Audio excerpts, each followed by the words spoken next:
Une roquette lui traverse le ventre et ils finissent par mettre ses intestins dans un sac poubelle pour le sauver. Donc je te montre les photos de son ventre juste après, aujourd'hui. Lui, c'est Maxime, chasseur alpin français. Il a été se battre en Ukraine. Bon, vous connaissez mon avis sur le sujet, il aurait jamais dû y aller et peut-être même qu'il n'y a pas été pour le bon camp. Bon, c'est pas le sujet de la vidéo. Donc là, en fait, je vous montre ses blessures au-dessus. Ce qui s'est passé, c'est qu'il est sorti d'un bosquet et il s'est réveillé par terre d'un seul coup.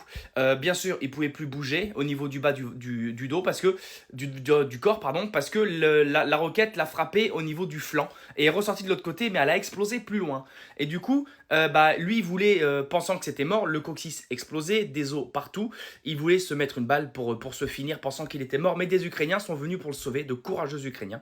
Ils ont mis ses entrailles dans un sac poubelle parce que tu peux pas le remettre dans le corps parce qu'avec les infections et tout, c'est pas possible. C'est plein de boue, etc. Ce qui aurait signé son arrêt de mort. Ils ont mis ça dans un sac poubelle parce que c'est tout ce qu'ils avaient. Ils l'ont mis sur son ventre. Ils l'ont mis sur un bancard, lui, et ils l'ont emmené. Et lui, au final, il explique qu'il n'a pas senti trop de douleur, pas plus que ça. Il a eu mal à partir du lendemain. Il avait mal en fonction de la position qu'on le mettait sur le brancard. Il a été pris en charge par des chirurgiens là-bas qui ont sauvé non seulement lui, son système digestif, mais aussi sa jambe. Sa jambe était dans un état pitoyable. Aujourd'hui, il marche, etc.